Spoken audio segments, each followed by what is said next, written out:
November 1852, a man was brought out of the sewer that served as a dungeon for the worst criminals of Persia. His crime was to claim that society must change. He came before the court of the Shah, bowed by the chains and dressed in the rags he'd worn for 4 dark months underground, and he heard sentence pronounced against him. He was granted life on pain of banishment. He was stripped of everything that he possessed. No chance was given him to defend himself. The prisoner's name was Mirza Hussein Ali of Noor, and he was known by those who loved him as Baha'u'llah.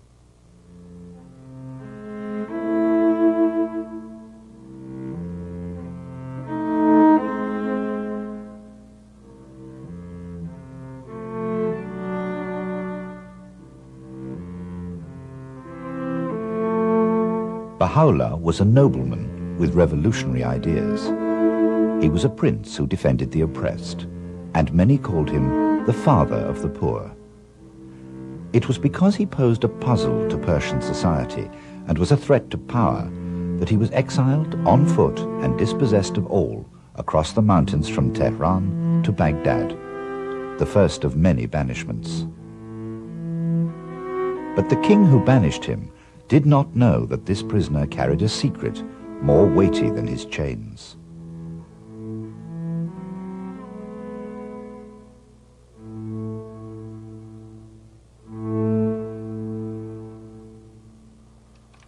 What was it like to be dispossessed in the past? What was it like to be homeless when homes were built to last forever, when rich was what you were born with, and the poor were always with us? When your skin color decided whether you were one of us or one of them? What was it like to be stripped of dignity and disgraced when those were the ways you measured men and condemned women?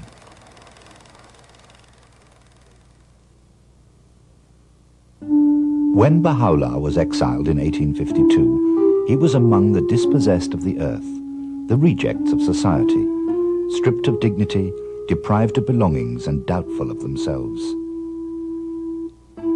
Sufferings the same in every century.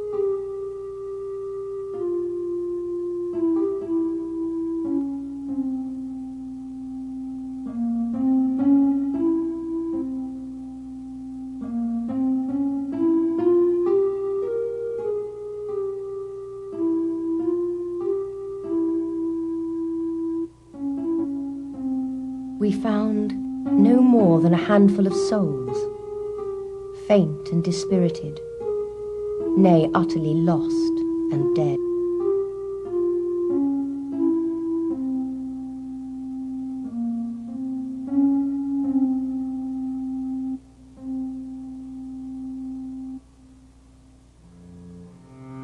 How do you begin again when you're faint and dispirited? Where do you find the courage to continue when the spirit is lost and dead?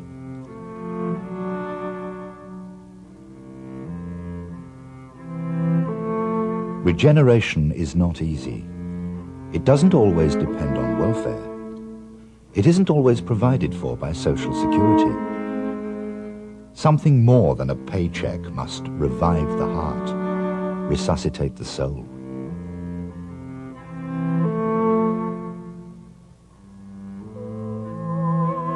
Noble have I created thee. To the eternal I call thee. With the tidings of light I hail thee. O Son of Man, rejoice! Up from thy mortal cage, and wing thy flight unto the placeless.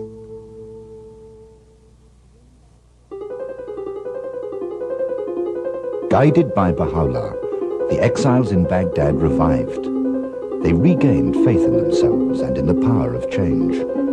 They became distinctive for their unity. They shared everything. They owned nothing.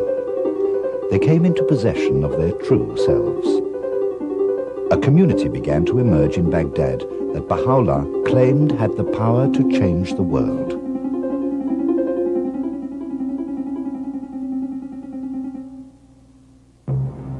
Power in the 19th century generally moved in one direction, from up to down. Leadership was imposed rather than served the general good.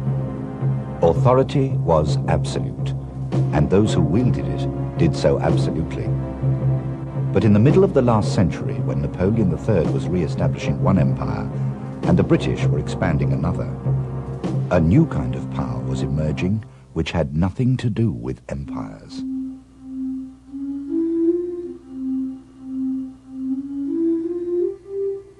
Baha'u'llah became a guiding light in Baghdad, a leading authority. Everyone was going to the coffee houses to talk about him. Everyone said people shared what they had because of him, and yet his authority was freely given. His power defied age-old definitions, and they were impressed.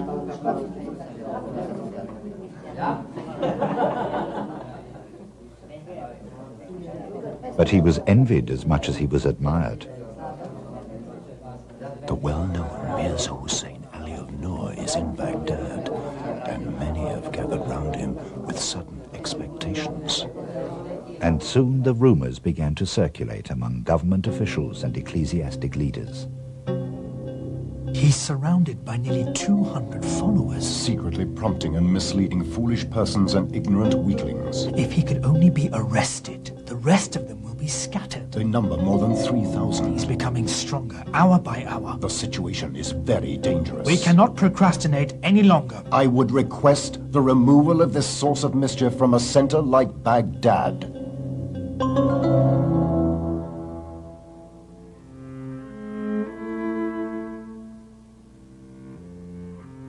Another banishment.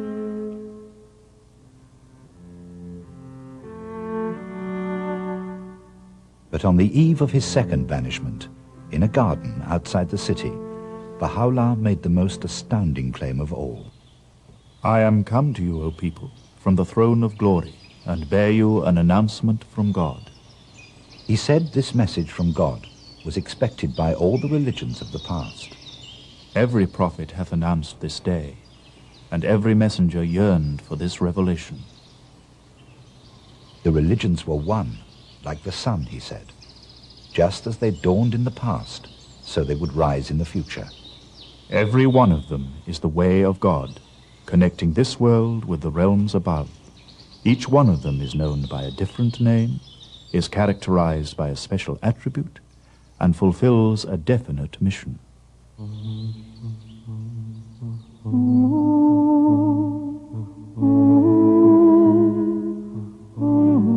The purpose of his own revelation, he told his followers, was to shelter mankind beneath the tree of unity. This was the power that drew them together. This was the secret he had carried out of Persia.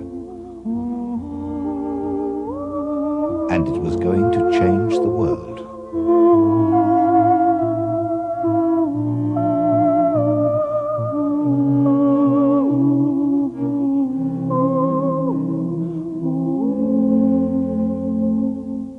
Constantinople, city of dreams and domes, was sinking into the twilight of its powers in 1863.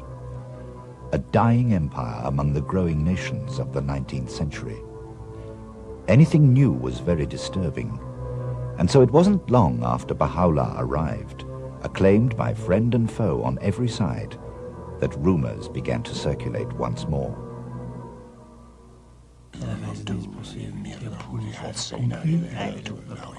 Informations have been acquired through numerous channels by the internet. In the face of these persons of proceedings, consideration worthy of complete credence. negligence and lack of prudence on the part of the Persian It will government. not do to leave Mirza Hussein Ali there, or to allow fuller scope to his mischievous ideas and Orders probable should be actions. issued that the cause and root of the mischief be arrested. By December 1863, within 4 months of his arrival, Baha'u'llah received orders to leave. It was his third banishment.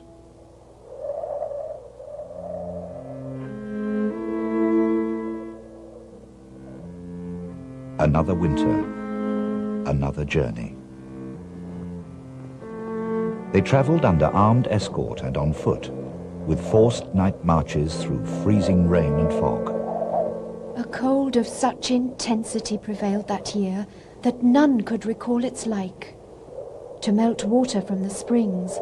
A great fire had to be lit and kept burning for hours.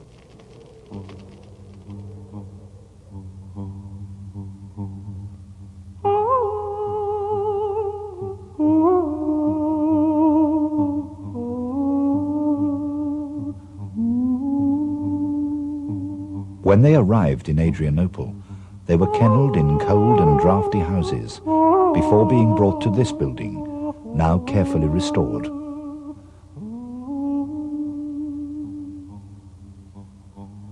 It was here that Baha'u'llah was poisoned by those who were envious of his power, and from here that he sent his first challenge to the rulers of the world.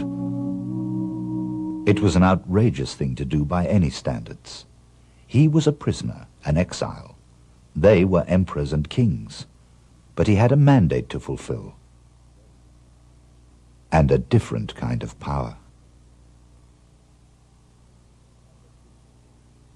O king, I was but a man like others, asleep on my couch, when the breezes of the All-Glorious were wafted over me, and taught the knowledge of all that has been. This thing is not from me, but from one who is almighty and all-knowing.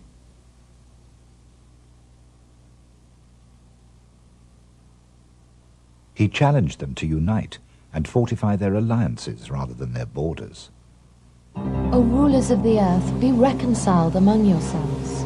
Should any one among you take arms against another, rise ye all against him, for this is naught but manifest justice.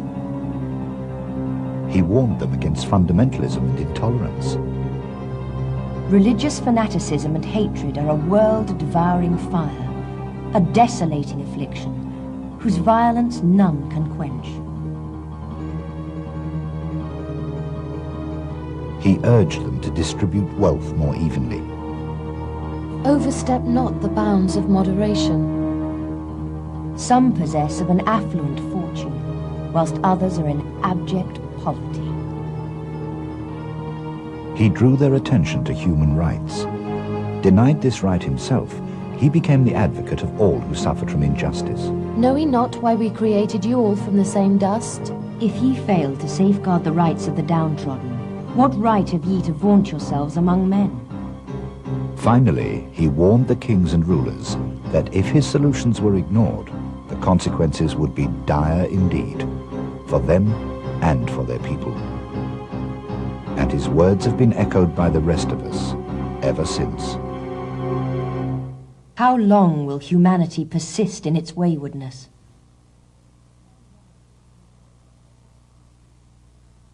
How long will injustice continue?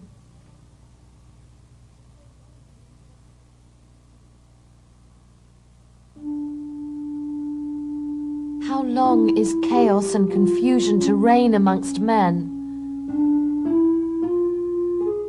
How long will discord agitate the face of society?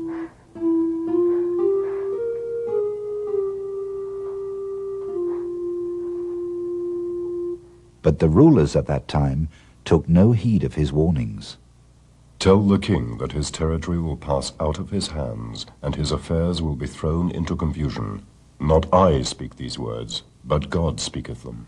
Baha'u'llah was writing these words in 1868 when the last edict of banishment came, issued by Sultan Abdul Aziz himself.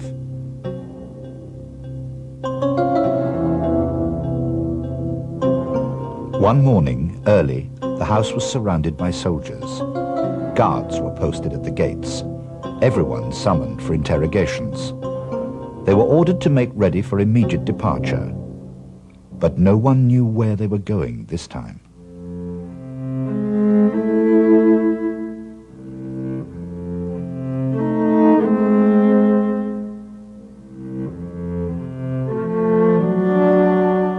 The glory of the God of Israel came from the way of the east, like a noise of many waters. By a strange twist of fate, Baha'u'llah, who claimed to be the return of God's messengers and the fulfillment of their prophecies, had been sent to the land associated with so many of God's messengers, and the focal point of so many religions.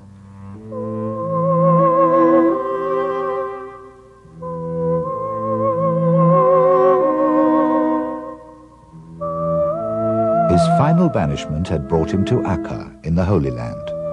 The one they called the God of the Persians had been exiled to the ancient port of Ptolemais, the fortress city of Saint Jean d'Arc of the Crusaders, the meeting ground of Christian, Muslim, and of Jew.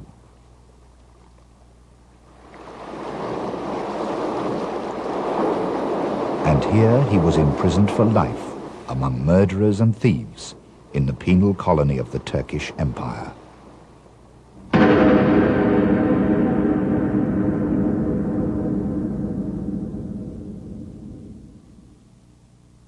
The metropolis of the owl. The most desolate of the cities of the world. The most unsightly in appearance. The most detestable in climate. And the foulest in water.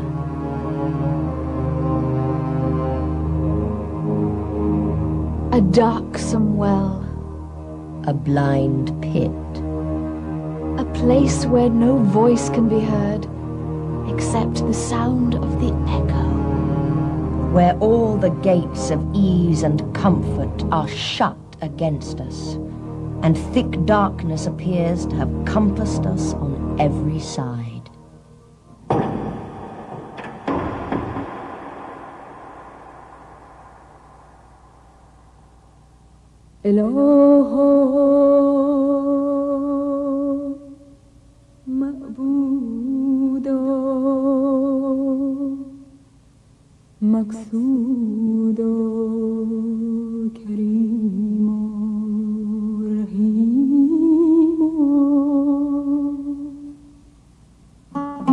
Baha'u'llah was confined in this cell for over 2 years, and they were some of the most sorrow-filled years of his life.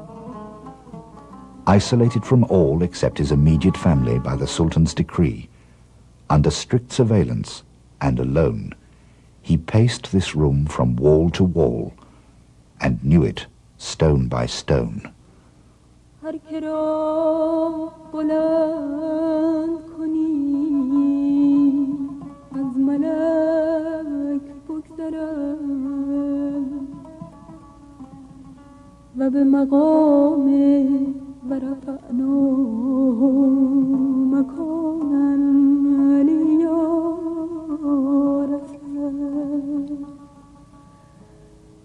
هر که را بیندازی از خاک پستر بلکه هیچ از او بهتر.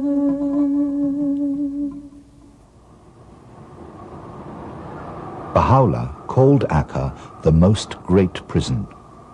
Many who'd walked for months to see him were turned away disconsolate from here and had to stand waiting on the sea wall for days, hoping to catch a glimpse of him or see his hand waving fleetingly at the prison window. It was during this lonely time that Baha'u'llah lost his youngest son, who fell fatally from the prison roof one summer's night. His broken body was tossed into a shallow pauper's grave, here, outside the city walls.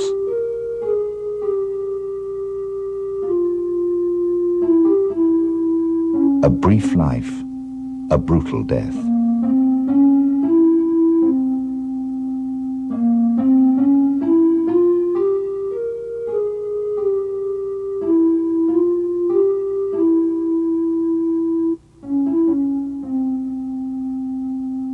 A senseless death, like so many others in our century.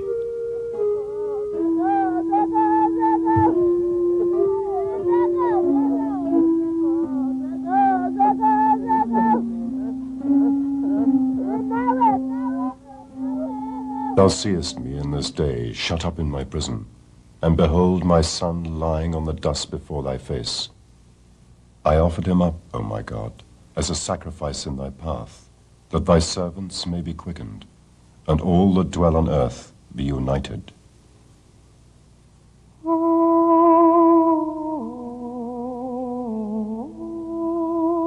After almost a decade, though a prisoner still, Baha'u'llah was free at last to leave the fetid city and saw green again after so long, and breathed again the vernal air.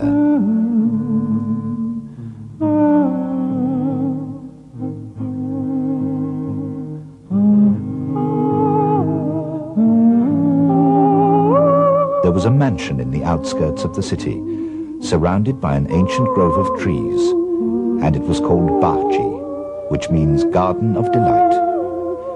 Here he lived the last years of his life, and from here his name was noised abroad.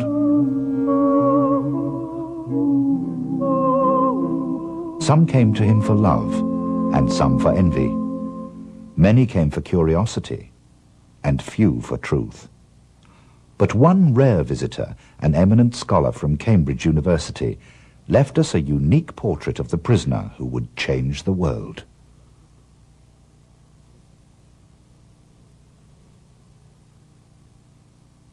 A second or two elapsed before I became definitely conscious that the room was not untenanted.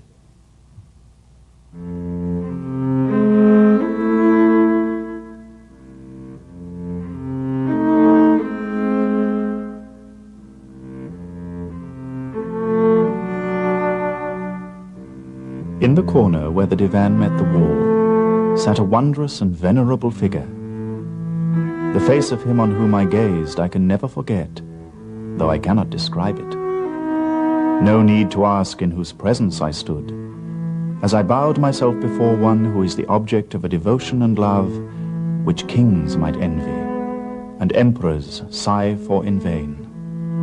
A mild, dignified voice bade me be seated, and then continued, Praise be God that thou hast attained. Thou hast come to see a prisoner and an exile. We desire but the good of the world and the happiness of the nations. Yet they deem us worthy of bondage and banishment, that all the nations should become one and all men as brothers, that the bonds of affection and unity be strengthened, and differences of race be annulled. What harm is there in this? Yet so it shall be. These fruitless strifes, these ruinous wars shall pass away, and the most great peace shall come. On May the 29th, 1892, Baha'u'llah passed away. And 100 years later, those who call themselves Baha'is, after his name, came to Bahchi to commemorate his death. Who are the Baha'is, and where do they come from? Why do they believe in Baha'u'llah, and what are they doing to share his secret with the world?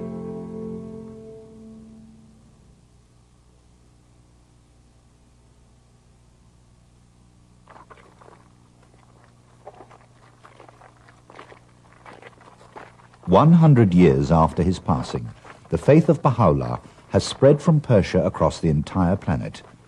There are Baha'is now in every country of the world. They believe that mankind is one. They say that religions are also one. And they have addressed themselves to questions related to the problem of prejudice, the balance of power, the distribution of wealth, and the need for peace.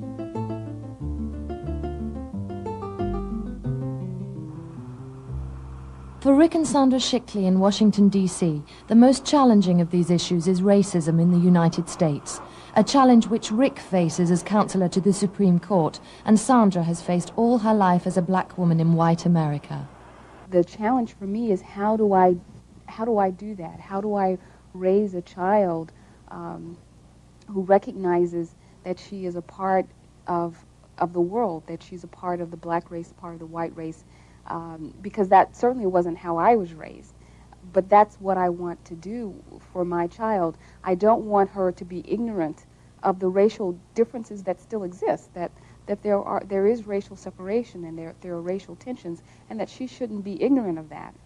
That's not the issue, but that she should understand that what we're working towards is a society where those differences are joyous and not causes of separation.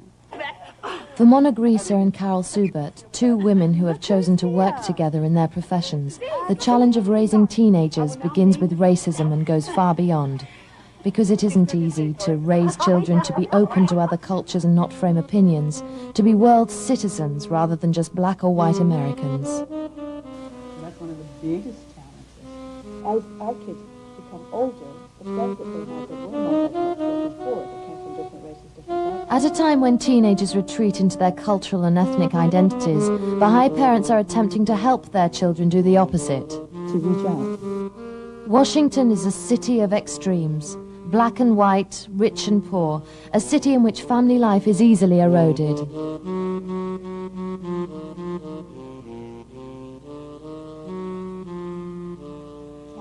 These women believe that Baha'u'llah helps them balance the extremes. Meanwhile, in Albania, poverty has reached extreme conditions that are hard to imagine in the rest of Europe. Ordinary people face a daily struggle against despair after 40 years of economic and political betrayal that have left them on the breadline.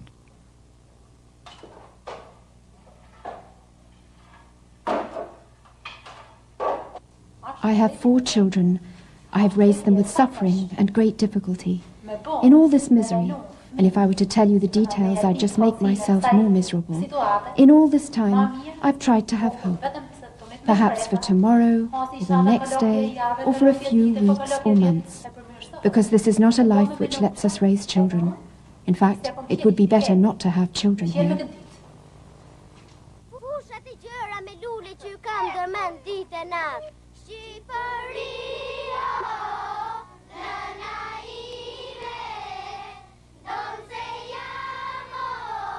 The challenge for Albanian Baha'is is to retain hope despite despair. For them, Baha'u'llah's life is an example of this.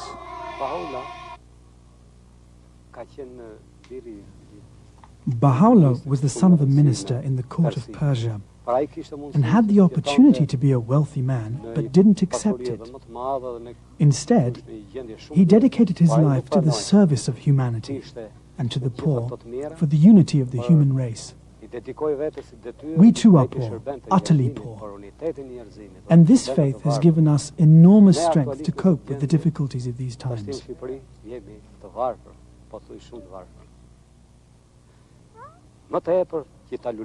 We're going to rebuild this country and join the rest of Europe, but with dignity, not like beggars. We need to spread the message that the world is one country and that Albanians have our place in the world, and our dignity too.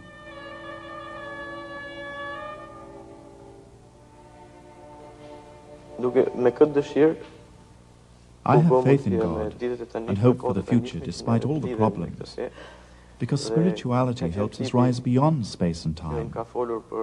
I accept the Baha'i faith because it's so modern. My dream, like my other friends in the Quartet Baha'i, is to spread the message of the faith through our music.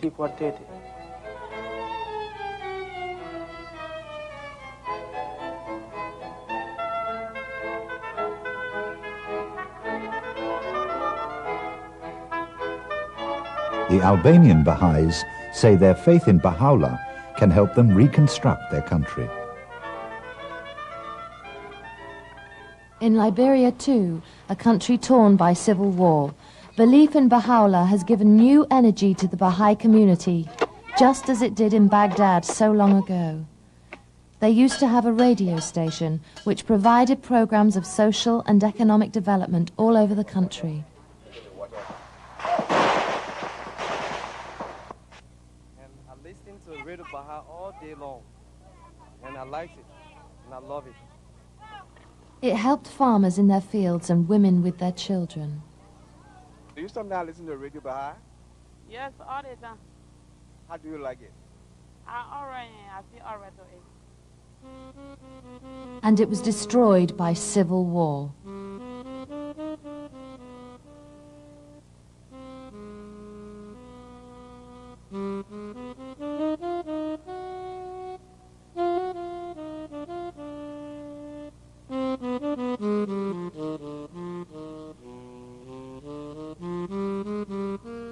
This was their radio station, and the Baha'is, many of whom are still in refugee camps, say they are ready to rebuild it just as soon as they can. They are ready to start all over again. Radio Baha'is. I'm a George. Go fast when I go. Radio Baha'is. Baha'u'llah gives them spiritual confidence to continue because his voice speaks to the soul.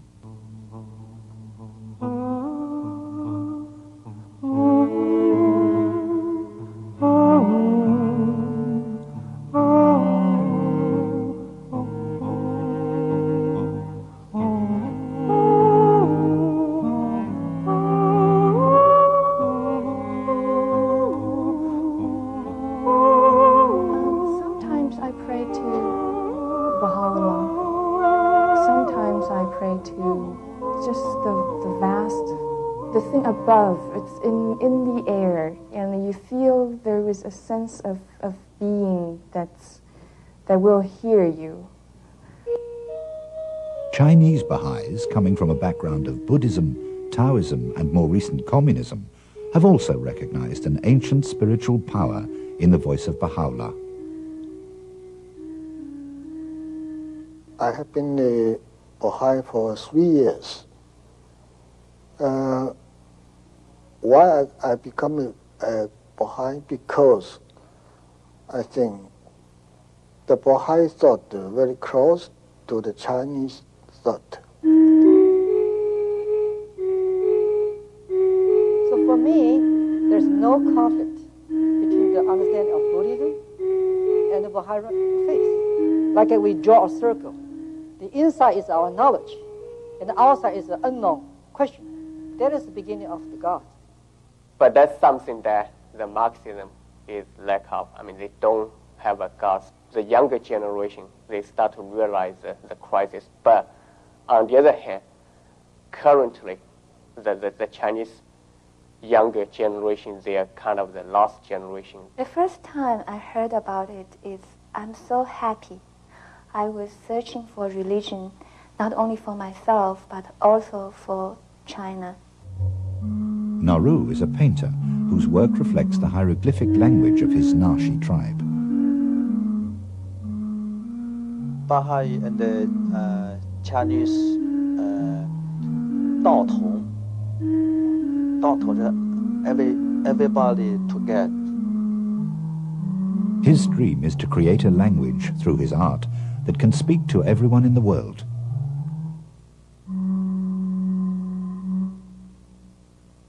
Wu Tianming is known and loved as the godfather of Chinese film.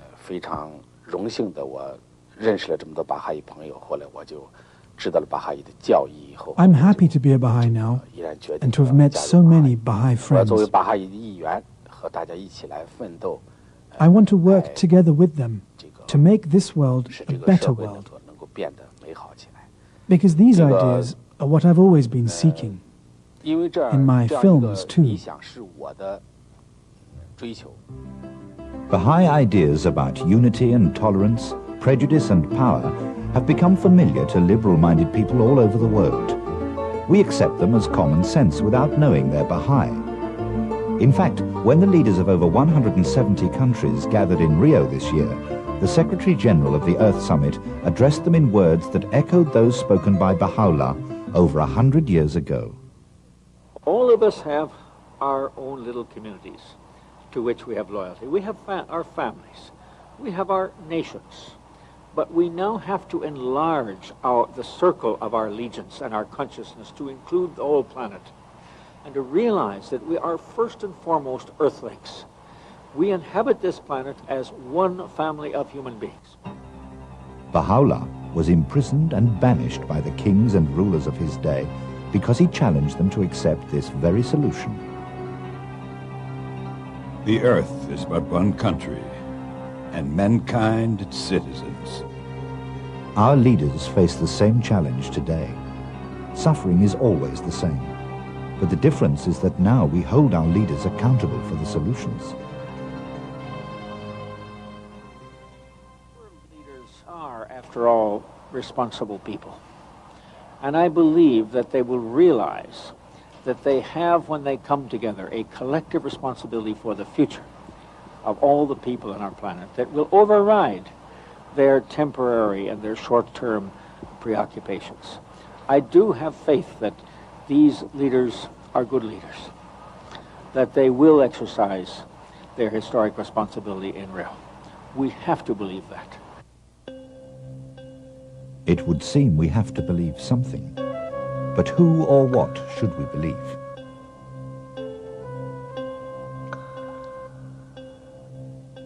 If we want to revive our sense of responsibility for the world, if we want to regenerate our belief in the future, we could do worse than ask ourselves about the man who first challenged us to face these issues.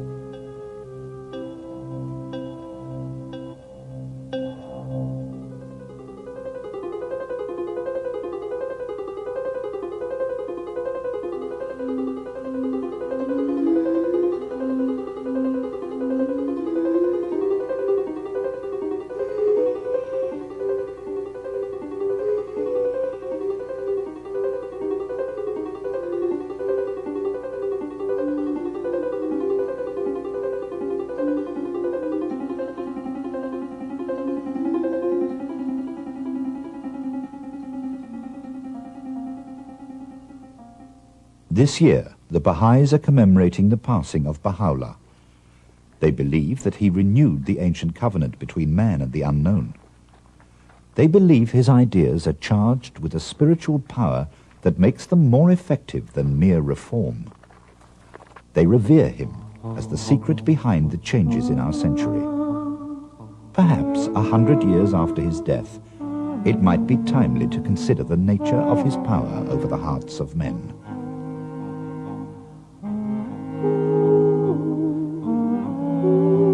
A new life is stirring within all the peoples of the earth, and yet none hath discovered its cause or perceived its motive. This is the changeless faith of God, eternal in the past, eternal in the future.